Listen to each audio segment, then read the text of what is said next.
And boom. Okay, and we are live. Hello, everyone. Hello, Internet. How's everyone doing today? It is December 14th. I am Mike, and I am joined by my co-host, Holden. Holden, how are we doing today? Doing great. I got an iPhone 13 Pro, so of course I'm great. That is great news, Holden. I'm glad to know that you have an iPhone 13 Pro. We'll certainly talk about that. Wait, you came from an iPhone 10R, right? Yeah. Wow. Yeah. So you have It's a big upgrade. the iPhone 11, iPhone 12, iPhone. So you have basically 3 generations of upgrades that you Yep. are now seeing here in the iPhone 10R. So you had the LCD screen. You didn't have the OLED screen like with the iPhone 10s. Yep. And it was 326 pixels per inch, which was Oh wow. very much frowned upon when that came out. The resolution never bothered me that much, but then I used this phone and I'm like, oh damn, okay, it really is crisper when you have an extra 100 pixels per inch, or a little bit more than that, but yeah. Oh yeah. So you went from like 326 to 456, if I'm not mistaken. Yeah, somewhere in that ballpark, yeah. And then Oh ProMotion and just the color difference, and because it's OLED now, or the contrast is difference, I should say. It's unbelievable. It's just the display is crazy good in comparison. wow. Well then we'll have a lot to talk about when we get to that. But I'm glad to know that you have a new phone and you're now part of the family. So we're talking about latest and greatest in Apple news and rumors. So we have, I guess, a couple things to talk through. We're going to talk through first.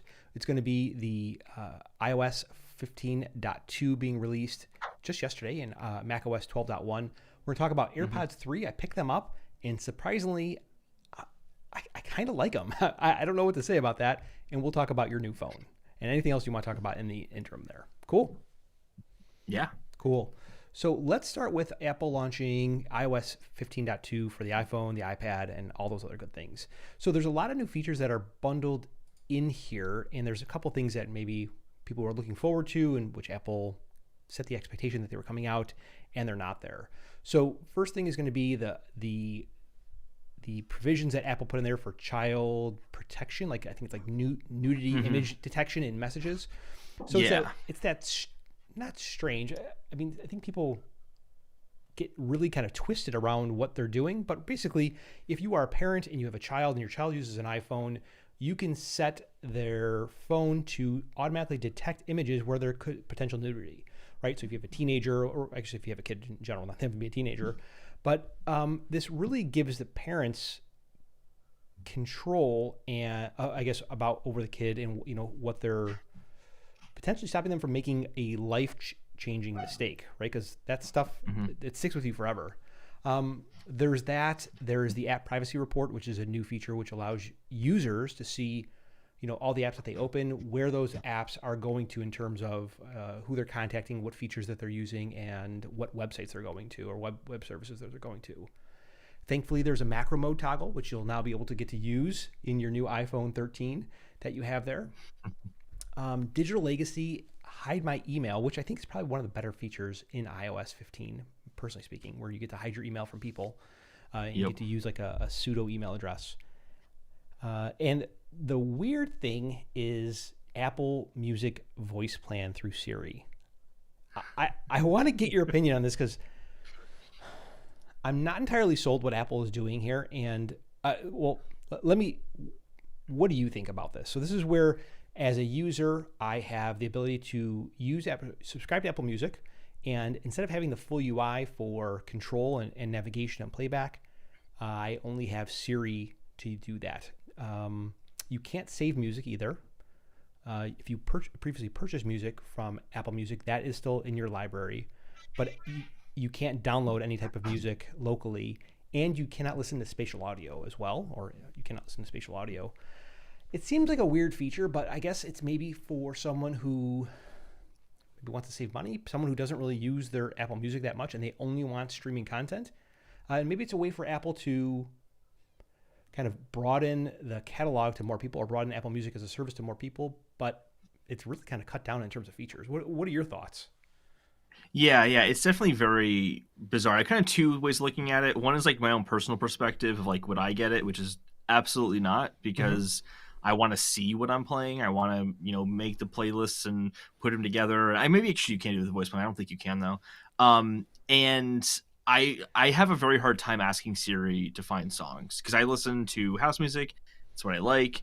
And finding house music is really hard through Siri because you have to say the name of the song and if it's the original mix or such and such remix of it, and you have to get all that exactly right. Otherwise, it's playing the wrong version of the song, and it's a mess for me. So I could never use that service.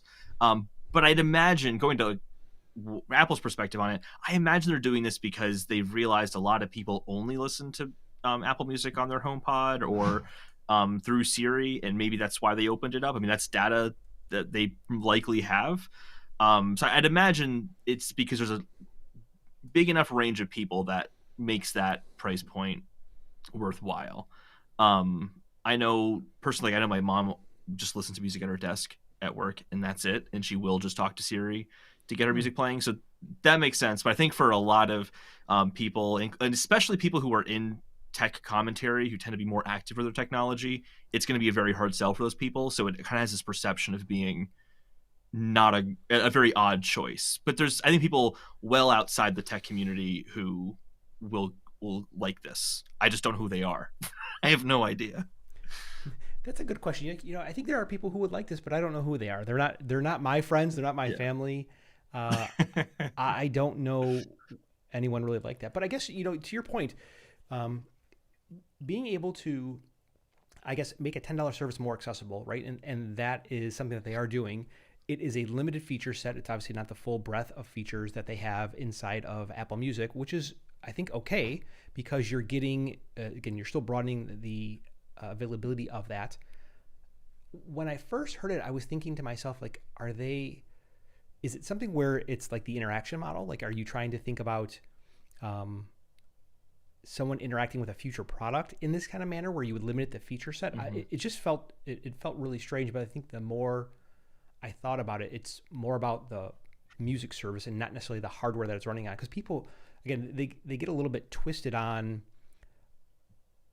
I guess, Siri itself, and maybe it's really just an experiment from Apple side saying, "Hey, can we launch an existing feature with a smaller feature set, and people will still subscribe to it?" Maybe it's, like, again, as I would see it, as an experiment for them, not necessarily something where they're like, "Siri is the best way to control your music, everyone. Here you go," because we know that it's not really the best way to control your music. It's actually, like you mentioned, if you listen to an eclectic, or if you have an eclectic music taste, it's really hard. Like you, I listen to house music, or I might have some kind of very unique, song variations where I'm like, play the DJ Psycho Bitch version of Green Velvet's. It's just a really weird song, and she'd be like, "What?" Like, she's like, "I'm playing Green Day." I'm like, "No, that's not what I asked for." I said, it's just, it's not that good, but we all know that. I can't tell you how many times I've been like, "Play this song," and then Siri will start playing some rap song, and it's like, nothing against rap, but like, I was listening for house, and that's a very different genre of music than rap. So it's like very jarring when it's like all of a sudden I'm hearing an entirely different genre than what I was expecting. But that's just, I think it's less of a Siri problem and more of the kind of music I listen to and how common it is. What I noticed is, the curators, the people that curate the albums and the playlists, recently started coming up with very short playlist names.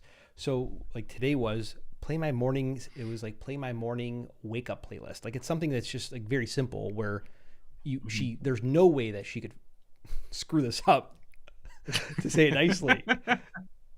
And I'm wondering if that was intentional, like they're renaming some of the more popular ones, or they're coming out with new ones that are like slight variations of existing ones that are very popular, where they could be like, "Oh yes, oh wait, where's the one that I saw?" I was like, "Oh, come on." I bet you're right though. There's probably someone who works at Apple who their job is just to like, all right, here's 50 different playlist names. Say all of them to Siri and see which ones like work the best. Yeah, like peaceful focus, feeling happy, morning commute, family breakfast, fresh start, long run, brainstorming. I'll have to check that one out. Light work, long lunch, eating out. Like, they're just two words, right? They're very. What's long lunch? Like, this is a song that's not quite good enough for a short lunch or a medium lunch, but for a long lunch, this is the perfect song. It is a lot of songs. Wow, you are definitely having a long lunch with this. This has got it's 6 hours and 11 minutes. Who is this person? They should be fired. If I worked at Apple, that would be like the joke I make. Like, I'm gonna go on my 6-hour lunch break now. Yeah. This is a really long lunch. Quality time, alone time, kids play. So all the new playlists that I see here, they're all 2 words, very kind of succinct, and this one at my desk, 3 words. I'm sorry.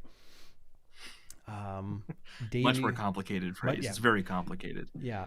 Compared to these are sleeping playlists.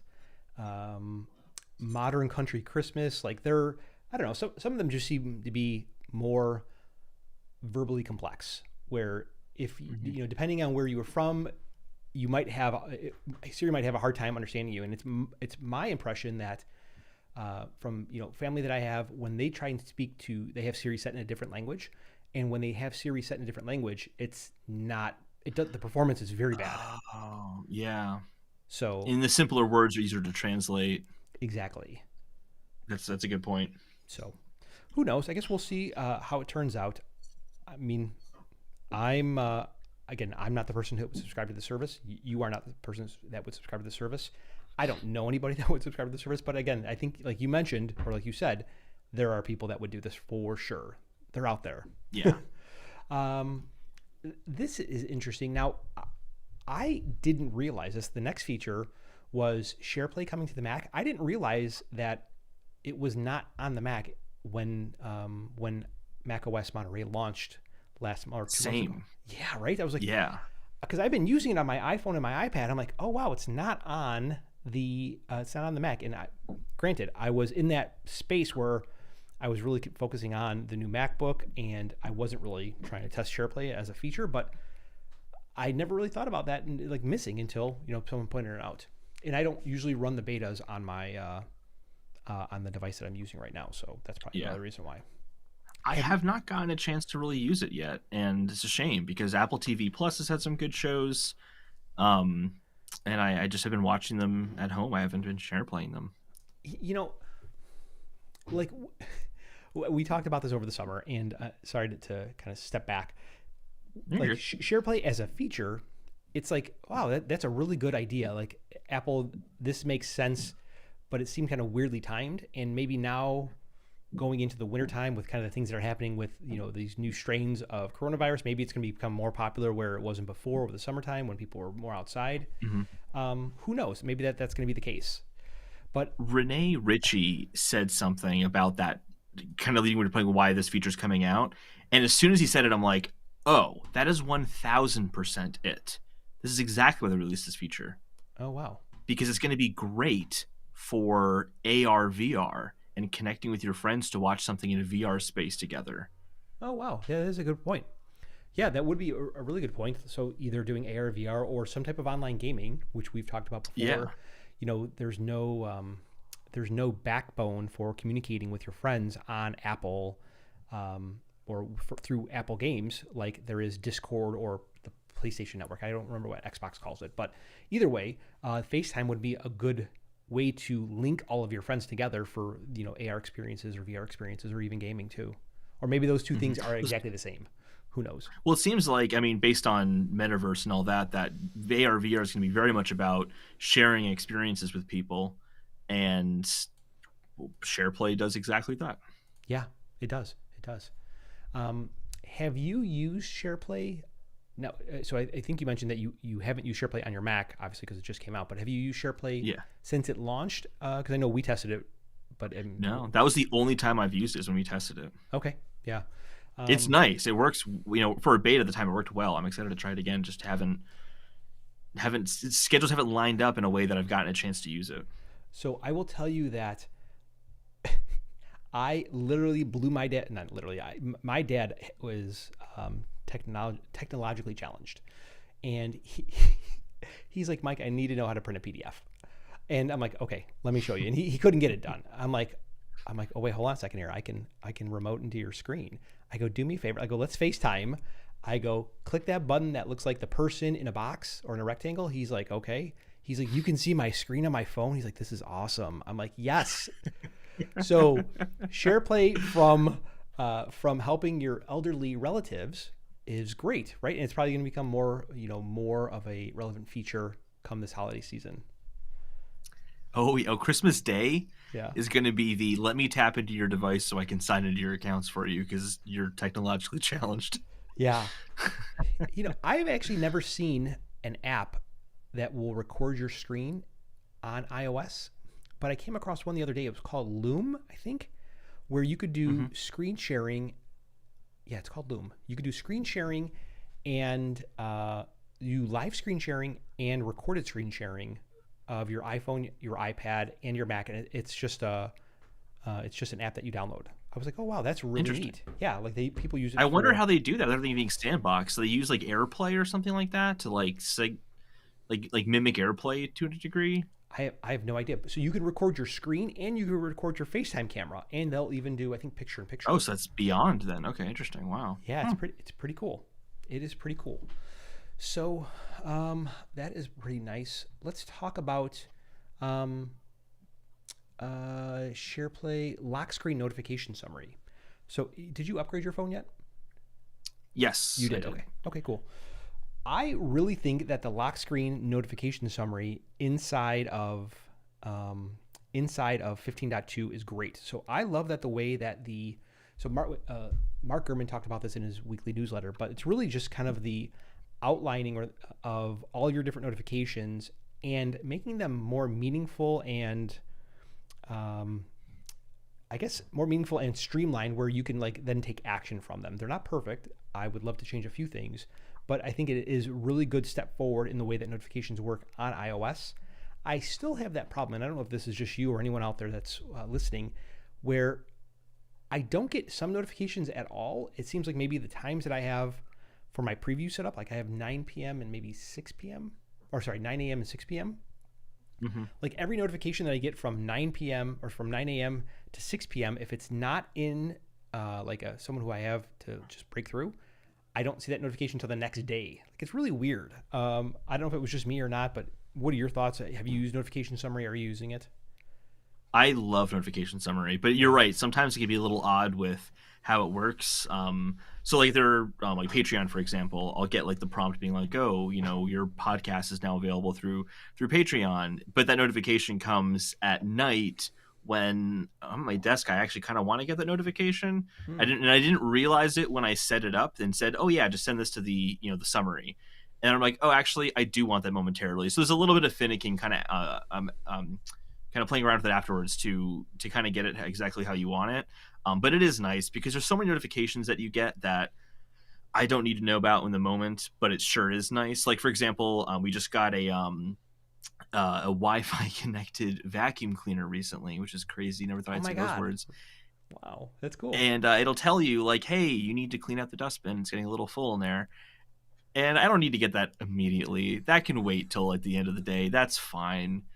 It's important. I still need that notification. Well, need in quotations. Yeah. That notification. But I don't need to get it immediately. So that's nice to kind of avoid those kind of things. But yeah, I like the feature a lot. I think it's a really good feature. So I thought it would be great to have your notification summary synced between your different devices. Like if I set notification summary on my iPhone, there might be the opportunity to have it synced the same way on my other devices. Like in your example, for Patreon, I don't think Patreon has a Mac app, right? They don't. I don't think so. No, but they do have the ability to push Safari notifications, I presume. They do, yeah. Yeah, and so they should be able to at least. I don't know if they do or not, but they should be able to. It would be nice if you could, if you had the ability to synchronize your preferences for notifications across your devices, the same way that they do synchronization of home screens on your TV, or they do focus modes on your all your devices either, or as well. And like also between Apple Watch and an iPhone, you can say like mirror my iPhone or set this up like custom for the watch specifically. That would be cool. You're right. That would be really nice. And even just to sync them across the cloud better would be nice as well. Exactly. Like notifications in the cloud. Yeah, that would be cool because I there's often times where I'll see the notification on my iPhone, and so something I don't like is where if I tap on it, it brings me into that app and shows me that that message or whatever the case is. But if I go back to the home screen, it's actually still on the home screen unless I swipe to dismiss it, which I don't like that at all. If I tap on the notification, I'm assuming that you're showing me the content and that I've actually taken action on that notification. Like Yeah. it seems to me that the thought process there is like, oh, what if you accidentally tapped on it? Well, what if I didn't accidentally tap on it? Now you're making me tap again. It's just you're making an interaction that's not necessary. But I'll check an SMS notification on my phone, and then maybe an hour later on, I'll go to my iPad, and that notification's there, even though I've actually read it and responded to it on my iPhone. So that just seems like those products are not in sync. That would be Are nice. you using messages in the cloud? Yeah. Okay. I didn't realize mine wasn't on. So I was having the same kind of thing. And so going from my 10R to my 13, I'm like, wait, how has this feature never been on for me? I just somehow missed it over the past few years, which is a little embarrassing, not going to lie. But it's working now. So it was something like that, because that should sync across. A few things I think would be nice for notifications is what you mentioned, being able to access your future upcoming summary ahead of time. Yes. I think that would also be nice. Yeah. And this is a little bit more specific to one app. Shortcuts. I don't want notifications or anything on my lock screen telling me that an automation ran. Yes. It's so annoying. So annoying. Or at least clump them together. It's like one of the only apps that doesn't group their notifications. It's infuriating. God, so annoying. But to piggyback off what you were saying, though, like I think an app where I would really like that uniformity of the notification experience is I set up different notifications on my iPad and my iPhone for day one for some reason, which is an awesome app, by the way. I love day one. Yeah. But I'll go to my iPad, there's a prompt for day one, and it's like, well, I already did day one. That's a different prompt altogether, and I don't need it anymore, and I never need it, and I don't want to have to go in the settings and turn it off. Why doesn't just carry the setting across all my devices? So yeah, iOS 16 wish list. There we go. Yeah. So many things I would change if I could. So many things. The synchronization of notifications.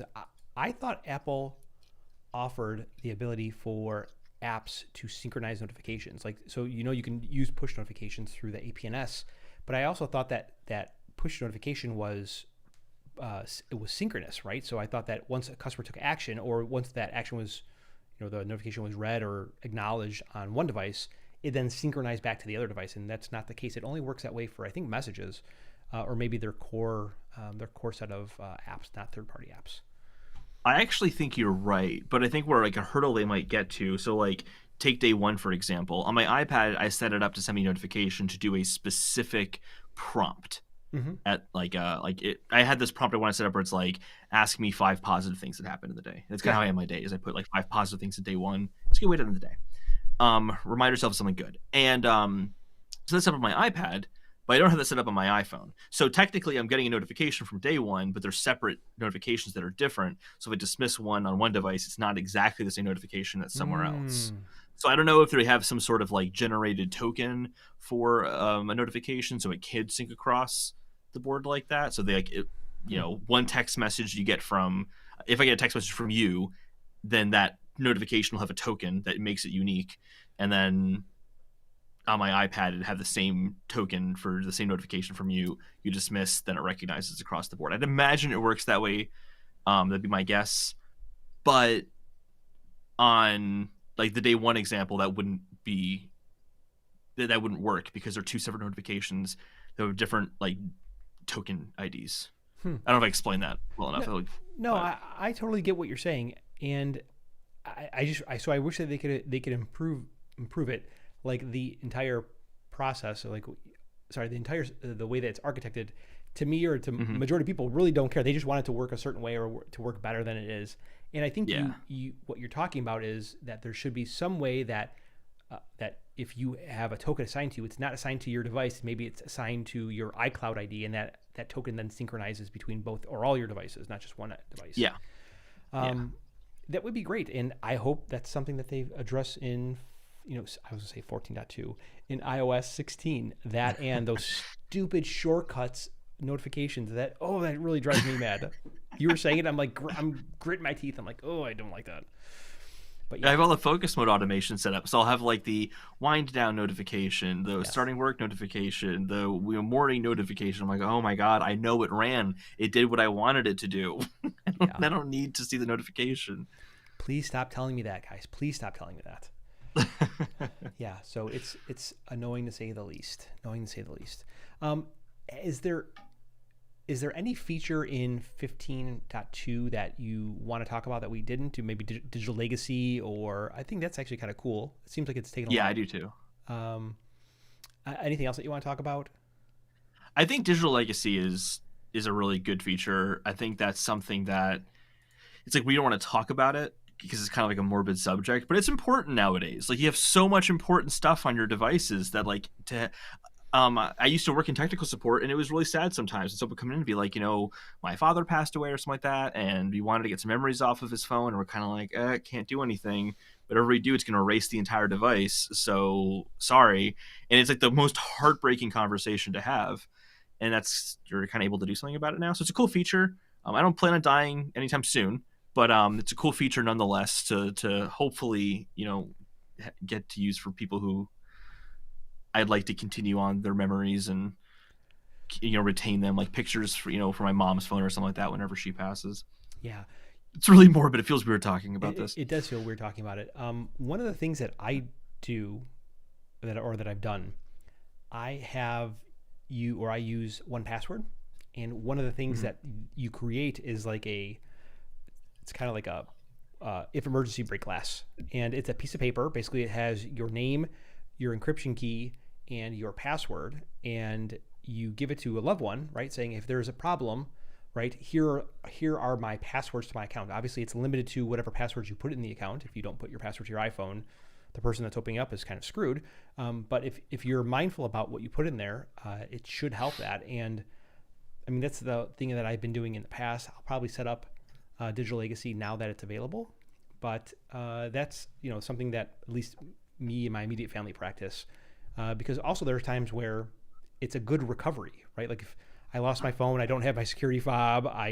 It's just like when like a complete black swan, you don't have anything. You're like, okay, what can I do here? So that's good.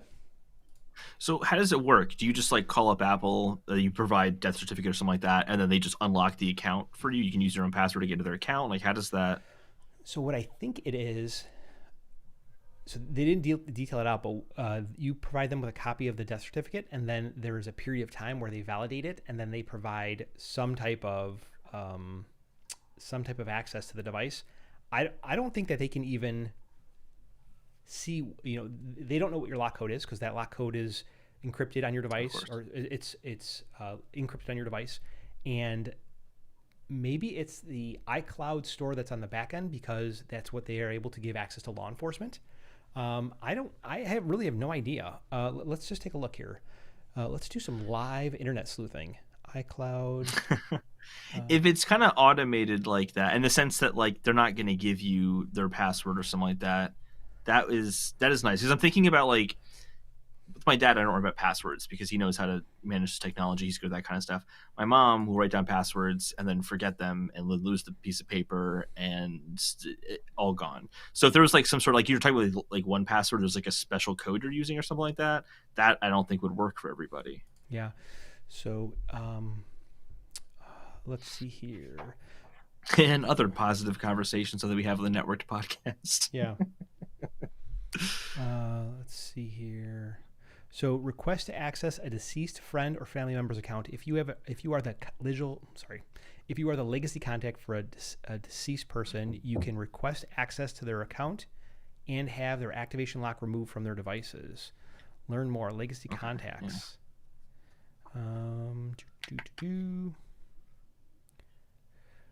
You must have the access key when you're added, where to find it. Oh, okay. So there's an access key. Okay. Request an ID. It doesn't say what they have. Oh, wait, hold on. Access your no. It doesn't say what they have access to. Oh, data available. Here we go.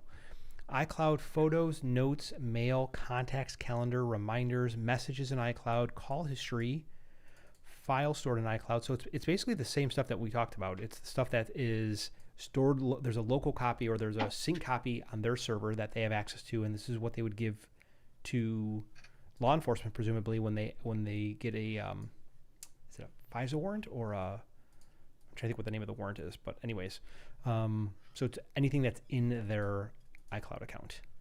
So not the apps, not the app data. Yeah, you're not getting like their purchase history and that kind of stuff, so you can get free apps and music and all that. Yeah, data that's not that is not included.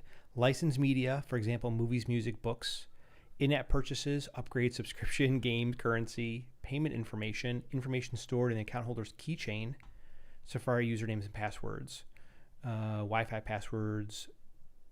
Yeah, and so none of that is provided to that. So all they have access to is the information that I went through. That's fair. Yeah, that is fair. You also get access to files stored in iCloud Drive. I did not say that. I just read that at the very end. I think the photos is the most important one. Yeah. Because anything you would want from your loved ones afterwards, it's definitely their photos. I don't know if I would want to go through their text messages, and I don't know. It's like, I don't know. It's too personal. Yeah, I guess. Yeah, you're right. It's very personal. Maybe to spin this a different way. It sounds very much like if law enforcement can request a copy of it, let's turn it into a product that our customers can use, right? And here are all the things that we can give law enforcement. Yeah. And how do we productize this and make it available to customers in this kind of very horrible scenario where, you know, someone has died and they want access to their account? This sounds like it's exactly what it is. Mm-hmm. Morbid thought, but you know, it's fortunately it's a fact of life. What happens? Yep. On to bigger and brighter things, Holden. On to bigger and brighter things. So there are two specific features in iOS, iPadOS, and macOS that are not here that the internet has got all in a tizzy about. One of them specifically, universal control. So that is the ability to use your mouse, your trackpad or your mouse that is on your computer with your Mac and control other device like an iPad. While the internet is super in flames, they don't know what to do that this feature is not out. People are like, I bought an iPhone just for this feature. I'm like, it doesn't even work on an iPhone, I don't think. Like, why are you so upset? It doesn't even work on an iPhone. But it is a cool feature, but it just, I don't know why. Maybe you know better than I do. You're young. Why are people so upset about this, Holden? I don't get it. Because it's the internet. It doesn't matter what happens. Everyone will be upset about it. Yeah, right.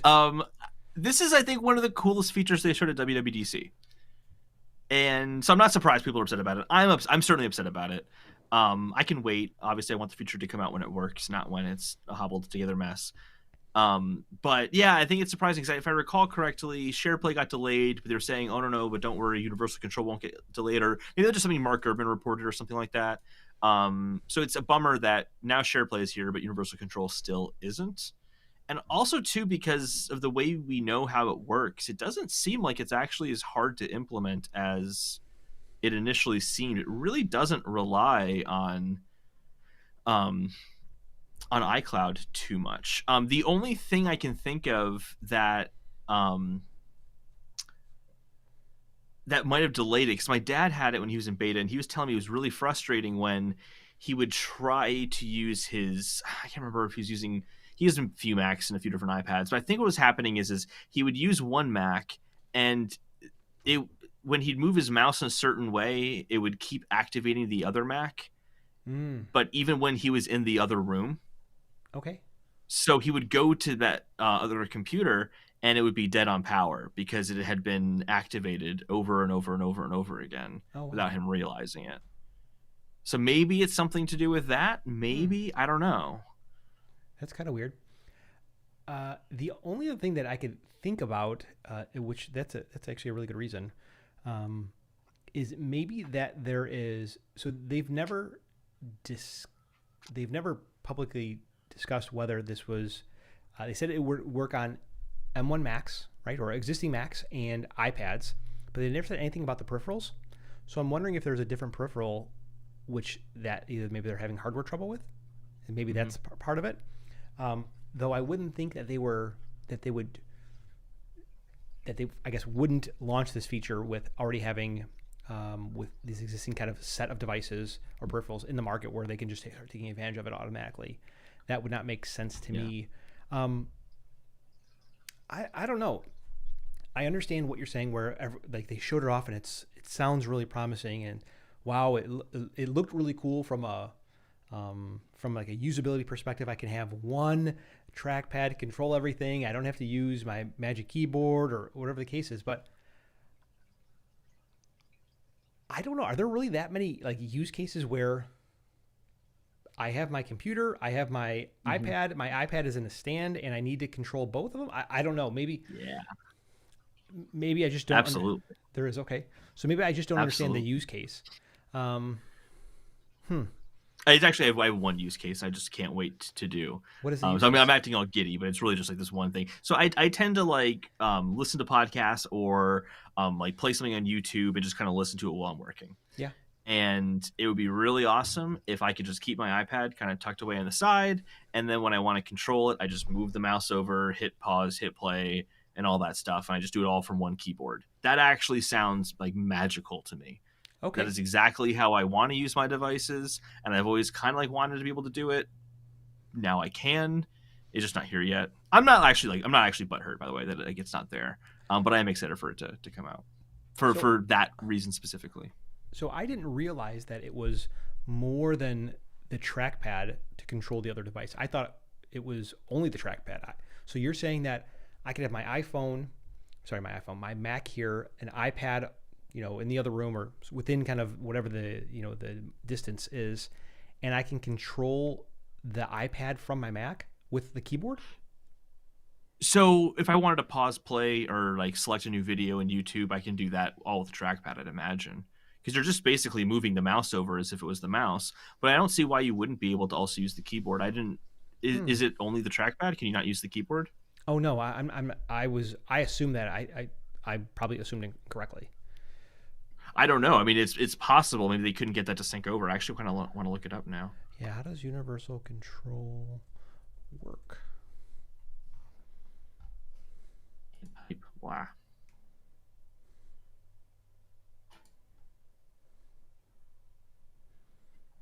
No, it says mouse and keyboard. Yeah, so you could use an iPad fully.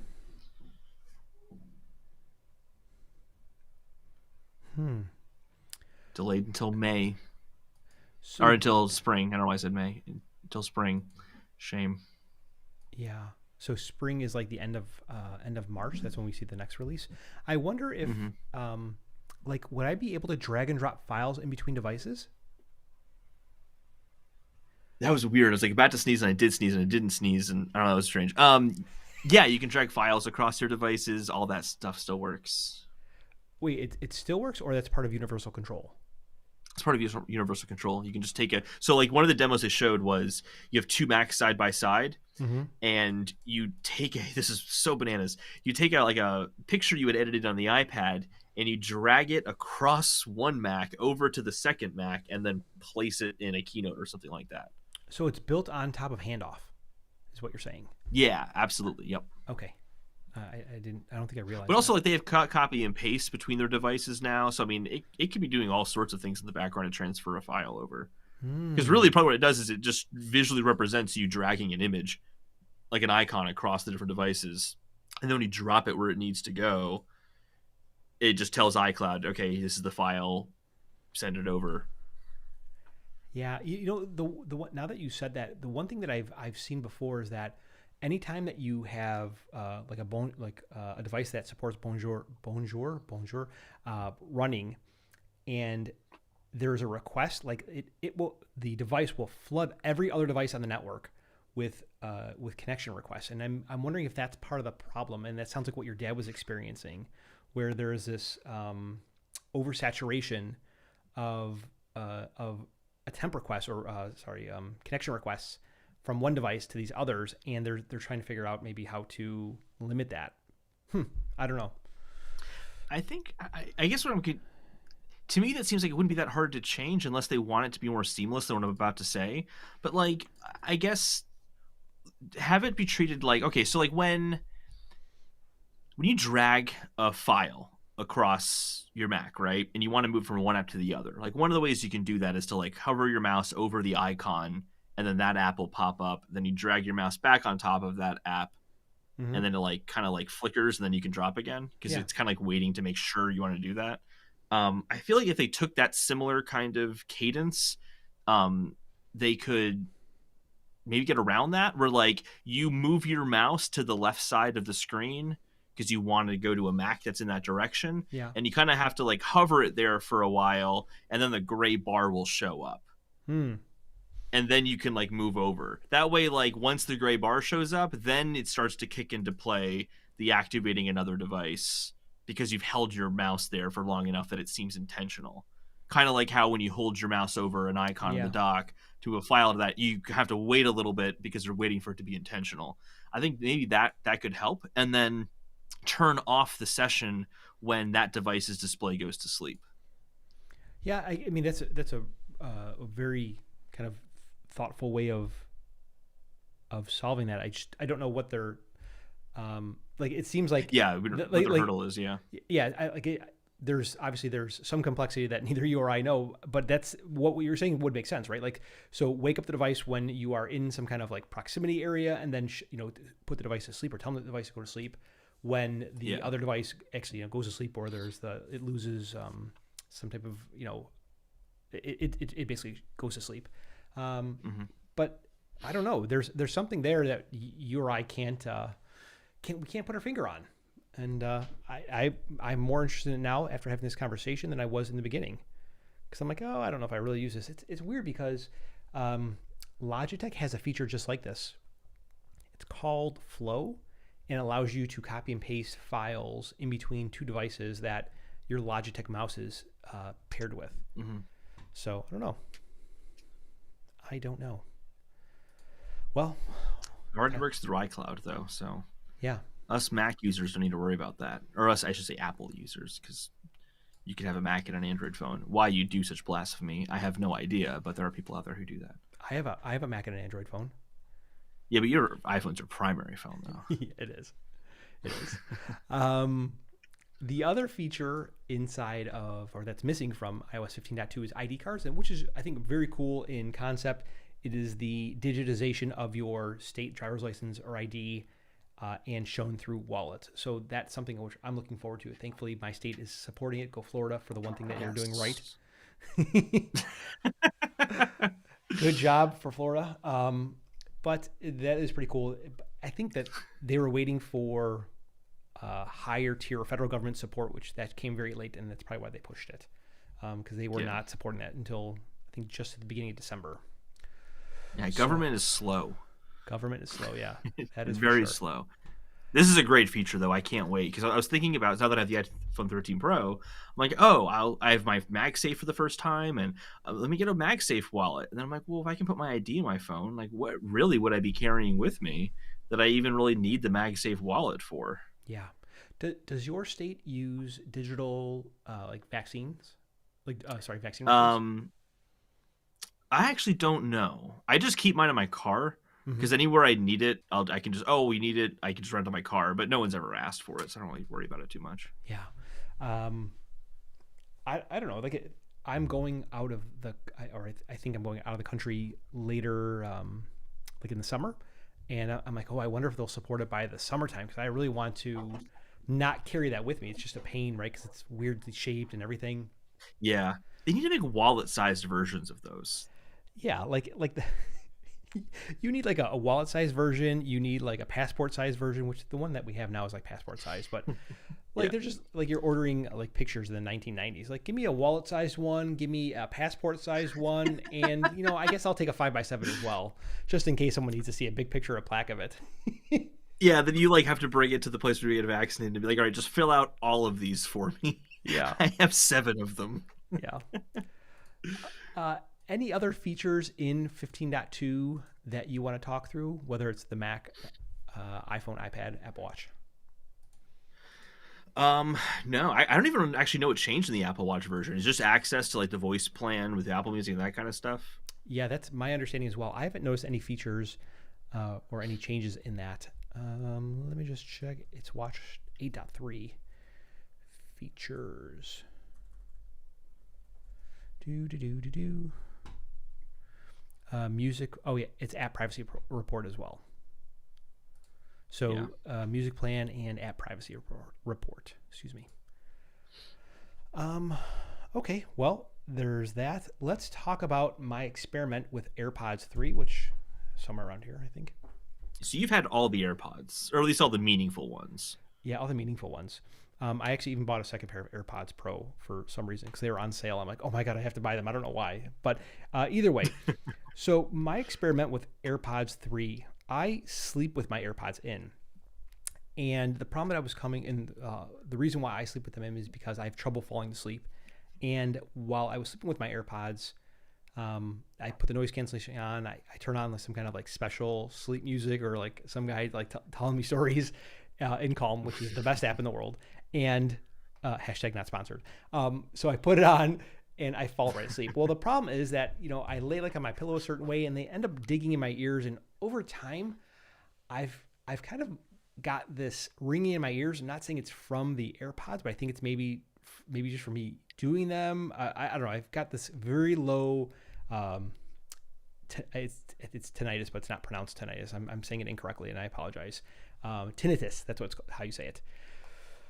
So anyways, I'm trying to solve for that. I'm like, okay, let me find a different pair of in-ear sleep buds. And like Bose makes a pair and they're like $250. And I'm like, oh, okay, let me try them because if they solve my problem, I really don't care. But the Bose ones, you can only listen to sounds that are predefined or set up in the Bose app.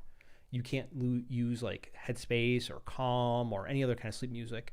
So I'm like, oh, that's good. Oddly limiting in like a world designed for apps. Like that's so strange. Yeah, I think they do that because they want to manage the performance of the earbuds, right? So if you have like music or something, right, maybe you're listening to a certain level or music level, though they're going to perform poorly and then they won't get the battery life that you're expecting. Yeah. Maybe, I don't know. They know their constraints. I don't. But so I'm like, okay, well, let me try these AirPod 3s. And I try them and they fit better for me. And I'm like, oh, okay, good. They don't fit. They don't kind of jam in my ears. And when I first put them in, I didn't like them at all. No joke. I didn't like them. And I was like, oh, I can hear all this background music. I'm like hitting the button. I'm like, oh, wait, these don't have noise cancellation. But after a while, I'm like, okay, well, let me sleep with them.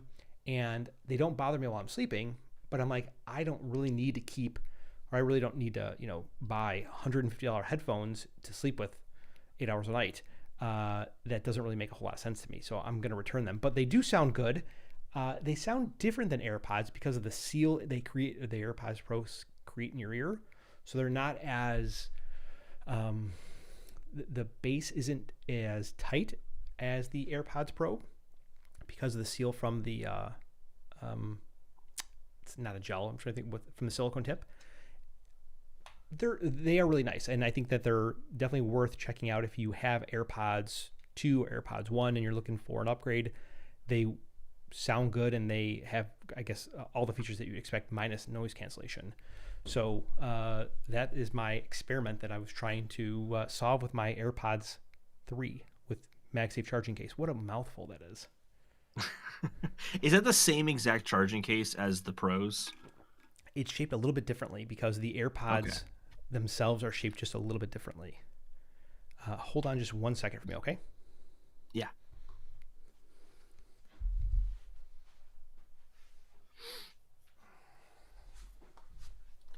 I got okay, so some new tips for my AirPods Pro. Oh yeah. Oh, did you?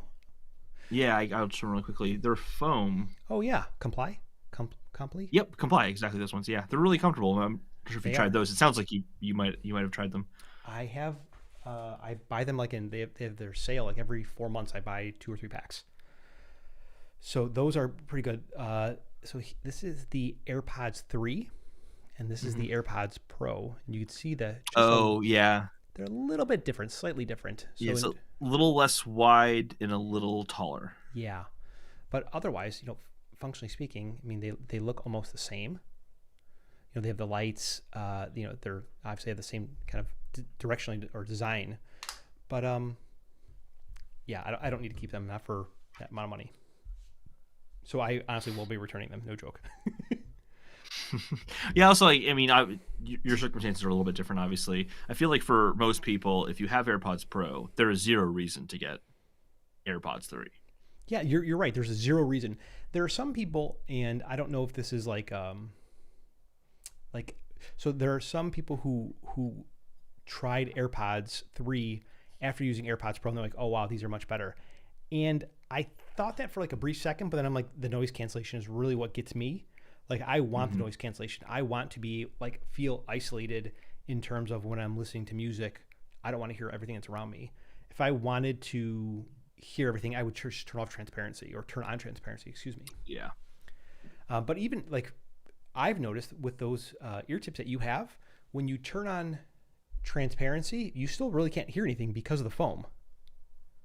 The steel is incredible on the Comply um, Yeah, tips. They're really, really solid. they're very solid. So like when you have the comply tips in your ears and you turn on noise cancellation, it's like you're in an anechoic chamber. You're like, I can't hear it. Hmm. Like you can't. It's amazing. Uh, I They found. also Oh, go ahead. just fit so much better in my ear as well. Yeah. They don't. Every once in a while, I kind of need to adjust them or something like that. Yep. Actually, if you go back and watch previous episodes of Network, you'll probably just see me like moving them around all the time. Yeah. I don't think I actually have touched them this entire time we've been talking. Maybe I have, like how you touch your face without realizing it. Exactly. Um, but I don't feel like I have now that I think about it No, because they fit in so much better. they fit so much better because I sleep with them in. And what happens is that some point in the night they fall out of my ears. Hmm.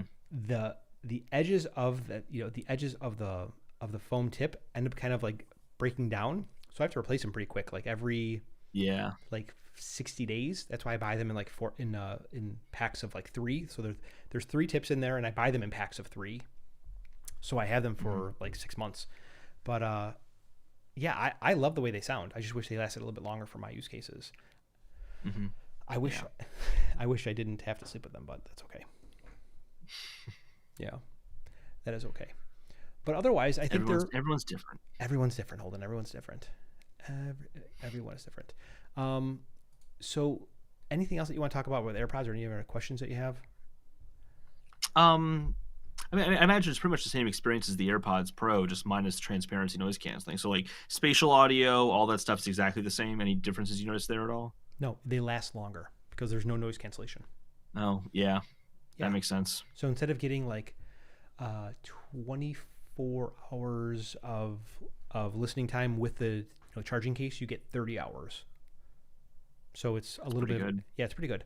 I don't know if I told you this or if we talked about it previously. I had my AirPods replaced just recently under Hmm. my the Apple Care warranty. So they were both defective. Where if I was like yawning or something, they would like crack and pop. Like in my ears, they would it sound like static. Yeah, and they That's replaced. weird. Yeah, and it was actually a known issue where they were replacing them. They had a service bulletin for them. Huh. If I'll tell you, I wouldn't believe that if you told me honestly, like really, they're cracking. You think it's the AirPods? I don't know. That sounds like crazy. Like, So has it even happened? the I just adjusted. I just did it. I just did it. you just did it, yeah. The technician, I had talked to him a couple times before on other things, and he's like, "Come on, man." He's like, "Stop pulling my leg." I'm like, oh, "I'm not kidding you." I go, "There's even a service bulletin for it." He's like, "There's not." I'm like, "I'm telling you, there's a service bulletin." And he's like, "I can't believe it. You're right. There is a service bulletin." So after like he put him up to a machine or connected to a machine with the diag tool, and a couple days he's like they have to get swapped out, but I don't have the parts. And a couple days later, I hit them. So I actually am waiting for a replacement case for my AirPods right now because I've been having a super frustrating issue with them where if I put the AirPods in, they don't connect to the case. oh wow, Sometimes they will, sometimes they won't. So I'll have to kind of like drop it in and look for the light to like flicker so I know they went in. yeah, But then sometimes they'll disconnect while they're in there. So I'll be like in the car and I'll be talking to someone, and then all of a sudden, the audio switches to my AirPods in my pocket in the case, weird. and it's really frustrating for the person I'm talking to because, Oh uh-oh. yeah, hold on.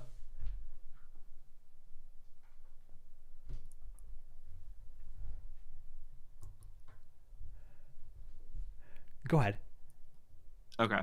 Um, they'll be talking, which will come out through the speaker of the AirPods and then is captured by the microphone in a very enclosed environment. So it sounds unbelievably loud, apparently. Oh wow, It's weird. really strange. Or like in less intrusive issues or less frustrating issues, I'll just be watching something on my laptop or my phone, and then I can't hear it all of a sudden, and I don't know why. And turns out they just spontaneously connected to my AirPods. It seems like it's the case, but we don't know for sure yet. Oh, But what's going on with your MacBook? no, that's not my MacBook. That's my camera. It just shut off because it was too Oh. high. Hold on one second. We have some technical difficulty. This is a. Oh, please hold. Holden, can you tell jokes? Oh, I have no jokes. No, well, that's okay. We do talking. So they're gonna replace it for you. Yeah, I'm under Apple Care still, so that's going to be replaced for me. Oh wow. So did you get Apple Care Plus for your headphones? Yeah, if I buy any Apple product, I just put Apple Care Plus on it because I just don't want to worry about it. Yeah, I'm the same exact way. I keep switching back from the different feeds. Where I'm their favorite customer. You don't even have to ask; I'll just get it. that, that's exactly right. Oh, hold on one second. What happened here? I think I lost you for a second. It sounds like it's on a different microphone right now. All right, Holden.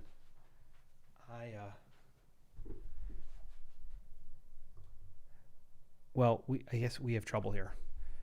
So Holden, we're gonna have to end the feed here, but I guess we just continue talking because we have one more topic we're gonna talk through anyways, which was Yeah. you and getting your. Oh, there we go. Excellent. Boom. So, can you hear me? Okay. Yep. Hear you great. Awesome. So we have another camera angle. Uh, Oh, we have another camera issue. no. Oh no. Well, that was Okay. certainly embarrassing. So Holden, we're talking about You're good. we're talking about your iPhone 13 Pro. You got a new phone, and I guess you upgraded, coming from the 10R. What do you like? What don't you like about the phone? What's good so far? I honestly can't think of anything I don't like. Yeah. The only thing that's so nitpicky is it's a little too heavy, but I'll get used to that. It's not a problem Do you because have the heaviness. Go ahead. Sorry. No, so you have the 13 Pro, or the Pro Max. The Pro. So the Okay. Max, I can't even imagine. Yeah. It seems like it'd be a very, very heavy phone. But I'm fine with the weight in the sense that I know it's heavier because there's a bigger battery in there, and that battery life is just as ridiculous as everyone has been saying it is. I Yeah. cannot believe how good the battery is. I'll never, never get through that in a day. I've been running it very consistently throughout the day, streaming YouTube videos while I bet I was listening to it, not watching the YouTube videos. Yeah. But still streaming and playing to Bluetooth headphones from like when I was working, which I started working at like 9 in the morning, straight until we started talking, and I was I was at 65%. Oh my gosh. That's absolutely bonkers battery life. I mean, there's Wow. some intermittent stuff in there too. Like I might, send some text messages or listen to some music instead of streaming YouTube. But like using it very, very consistently, the battery life's insane. It's absolutely insane. So that's the highlight Hmm. for me, absolutely. It sounds. And then ProMotion is just fantastic. It makes the device feel so peppy and smooth. I can't imagine it being any faster. Which obviously, as software updates come out, it'll slow down over the years. But it's starting off just lightning fast, and I do think a portion of that is the 120 hertz display, just making everything feel more responsive. Everything about it feels more responsive, so it's huge in that regard. The display being OLED means that I do dark mode, so now when I go to apps, it's like pure black and not like that a little like it's like dark, not rather than dark gray. You get like an LCD screen. So when I'm reading in the news in my Reader app, it's REDER, Mm-hmm. very good app. It's pure black, and it makes the phone look like a continuous just glass panel. You don't even really notice the notch at that point. And everything about it just feels perfect for me. Absolutely perfect. I don't take a lot of photographs, but I did some tests. The camera is also phenomenal. it's just there's nothing bad about this phone. There's every iPhone I've had. There's always been like one thing where I'm like the 10R. Like it's like, okay, like it's an LCD screen. It's not an OLED, but it's still a fantastic phone. There's nothing like that for me on this one. I can imagine for some other people, the Lightning connector is very frustrating because the transfer speed with a huge, massive ProRes video is probably frustrating. I don't have to deal with that, so that doesn't really bother me too much. Would I prefer USB-C? Of Yeah. course, but that's by no means a hindrance. Like I've kind of felt like an older iPhone maybe didn't have as good battery life, or Touch ID didn't respond as well, or something like that. It's like everything. Touch ID usually didn't work that well for me. Just to throw that out there. So like everything about this phone, there's nothing wrong with it. Now, also, I'm on that high where or the honeymoon phase. I got it yesterday, so like obviously my impressions are glowing. Yeah. When you ever get a new product, but I really, really do love it a lot. And since it's been a while since I got a new iPhone, even just the transfer process was insanely easy. You can transfer now directly from iPhone to iPhone. And I transferred like 130 gigabytes of data between directly to iPhone and then downloading music from the cloud. And it just happened. It was more seamless than it had been before in the past. And I already thought it was seamless to transfer from one iPhone to the other. But this was even more so. So just everything about the experience was phenomenal. Oh, and even yesterday, downloading 130 gigabytes of data to that phone drained 30% of the battery. Oh, wow. Over like hours. I expected that thing to be done in a few hours because it's doing so much processing and downloading so much data using all the radios to download all the data. It's a beast. I didn't get 5G just because it's not on your plan, but you have a 5G. It's not on my plan, yeah. And I don't feel the need to get it yet. Do they have? Does you have Verizon or you have AT&T? I have Verizon. Okay. Do they have 5G where you're at? They have like the fake 5G, like the HSPA plus equivalent, where it's like the intermittent one. Okay. And I actually still get that, even though I'm not paying for 5G.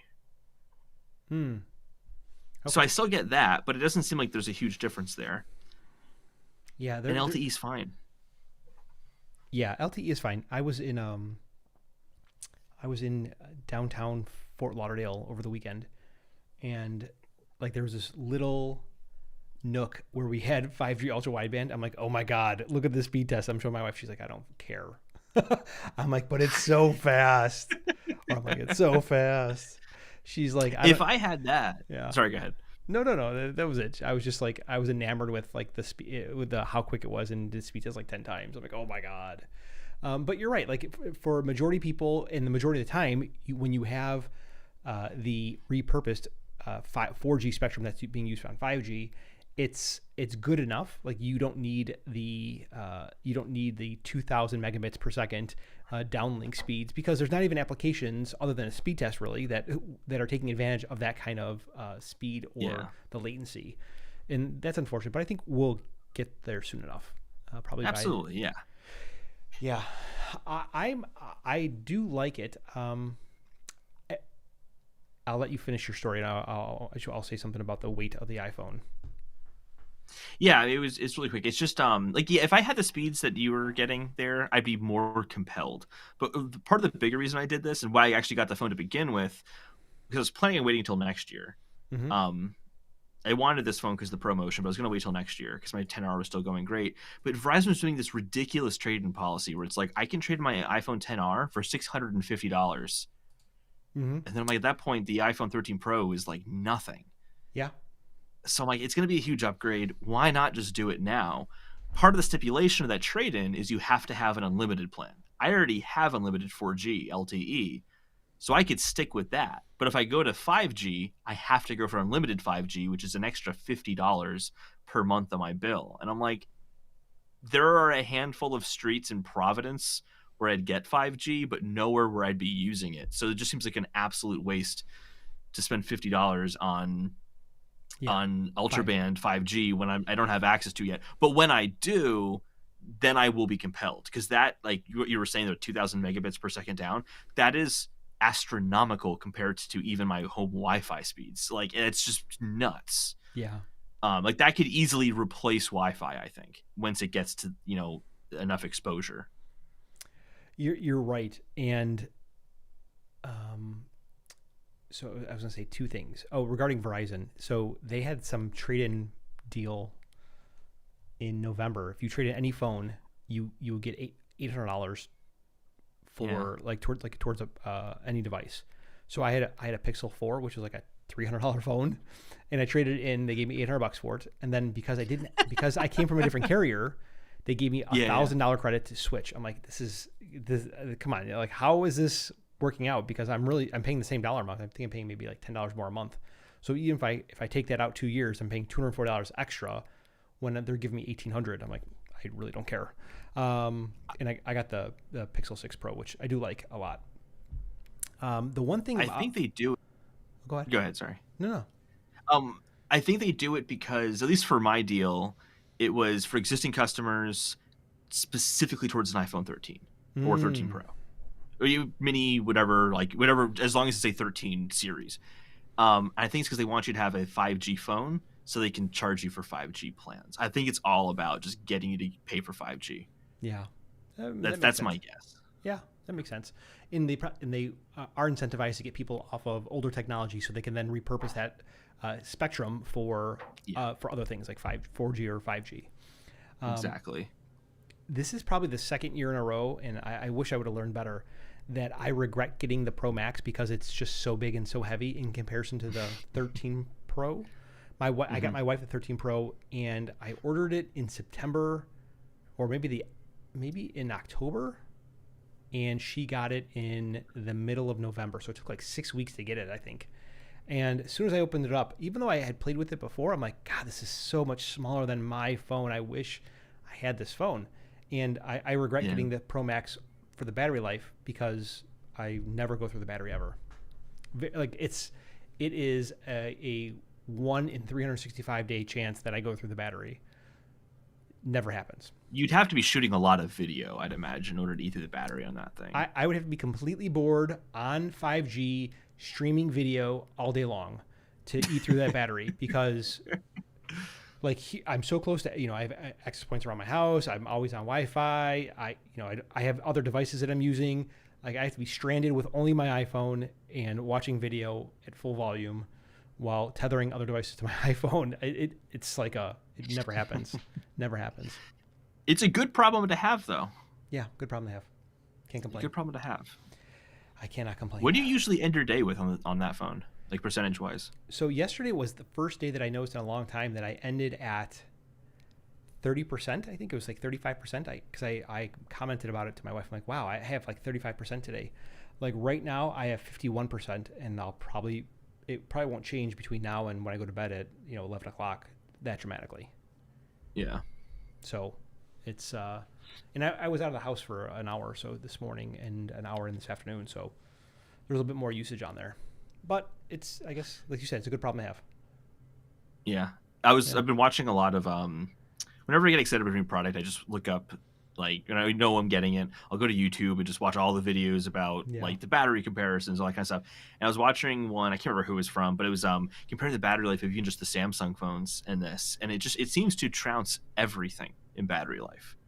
It does. It just seems like it's crazy how much better the battery life is. And I remember the time when iPhones were criticized for not having as good battery life, and it just seems like they are resolving that issue, but many other big criticisms of the iPhone as well, this being a very big one. I'm blown away by the battery life alone. It really is worth the upgrade for the battery life, I think. Yeah, it seems like was it 2 years ago? Maybe it was 3 years ago, where they did some refactoring of code, and they basically were able to get like 2 times the battery life performance on all devices at that point. And now they're going through the same cycle, but it's obviously the battery life increases specific to this processor. So it'll be interesting to see what they do in maybe like 2 or 3 years down the road, and what type of efficiencies they're able to gain from maybe the next generation of processors. Cynical prediction. Go ahead. I have so much faith in Apple's processors. They are so good and seem to be so ahead of the game. I wouldn't be surprised in, like, 5 to 10 years time, we'll have similar um what's happening with Epic and Apple in the App Store, and like, is Apple too big? Is unfair competition, that kind of stuff. I would not be surprised if there'd be conversations of, well, by using their own processors, it's creating unfair competition across the Android devices, because they'll just be. It Okay. seems like they're getting better at such a rate that no one else can keep up with That makes sense. in terms of power and efficiency, and like eventually that's going to hit a point where they're so much better, it would kind of seem foolish to get another phone that has like half the battery life. That's a crazy hypothetical, but maybe it's not. Who knows? Like, Yeah. what does that look like? Like, I know it's very cynical, but do people like my question is, do people even care about battery life? Like, do they buy phones based on battery life? I think that if you were to tell someone, "Hey, you can get this Android," because you got to keep in mind, like, we're big like technology people, so we'll try different phones, that kind of stuff. When someone goes into the store, like the Verizon store, and they just want a phone that's going to work, if they're in there and the pitch is, well, you can get the iPhone and you'll only have to charge it like once a week or something ridiculous like that, whereas this Android phone, it's going to have a hard time getting through the day. That's obviously a huge difference, but like that, I think, Okay. will absolutely speak to most people. Absolutely. Okay. Better comparison is, you can get through 2 days, no problem. The Android phone, you'll be struggling to get to the end of the day. Okay. It's probably a fair way of looking at it. Yeah. I could see that. I could definitely see that happening. Like the way that they're able to optimize the M1 computers, like how much like web surfing time they're able to get. Mm-hmm. It'll be interesting to see, because it's more than just they have great processors. It's the way that they have everything kind of architecture together, and they're able to get all Yeah. that. So it'll be interesting how people perceive their vertical integration as a monopoly, because that's really what Yeah. it is. Vertical integration is a great way of phrasing it. Yeah. Yeah. I read a really good book called The Master Switch by Tim Wu. Mm-hmm. He's the guy who coined the term net neutrality. Mm-hmm. And he wrote a book about information monopolies over the past 100 years, like monopolies in Hollywood, monopolies in telecom companies, and it's the vertical integration is what always gets them, because it creates a situation where you can't compete against them because they're like too good, essentially, because of their vertical integration. But then usually the monopolies abuse that position. Yeah. I don't think Apple would abuse it quite in the way that AT&T did, or Bell, I should say, did. But yeah, I think like you might see that where it's like Qualcomm is like, this is unfair. We can't compete in the smartphone market with processors in the same way that we used to because of this. Intel's gonna have a hard time. I don't know, like crazy. I know it's a crazy prediction. I'll probably eat my words on it, but I wouldn't be surprised. And I'd be clear too, I'm not saying like antitrust situations where like the government is suing Apple and I'm not saying anything like that's going to happen. Just this will be a conversation that is seen. I think you're right. We'll see. I'll bet you a nickel. I'll take it. All right, cool. Holden, anything else that you want to talk about today? No. We talked about a lot. We sure did. It's good to be back, though. Definitely good to be back. Definitely good to be back. So I had some computer problems over the past few weeks, but thankfully those are all rectified now, and you should see and hear from us regularly. Yeah. Holden, where can everyone find you at? I am on Twitter at Holden DePardo. I'm only there really occasionally now. I'm hardly on Twitter anymore. But I'm there sometimes. You're better off following Michael, and because he posts much more interesting and better content than I do. Oh, Holden, you're so kind. Holden, thank you very much for joining me this evening. Folks, thank you very much for tuning in. Sorry about the little computer problem or the camera problem that we had there for a minute, but thankfully it was resolved with camera B. Holden, I will talk to you later on. Have a good night. I'll see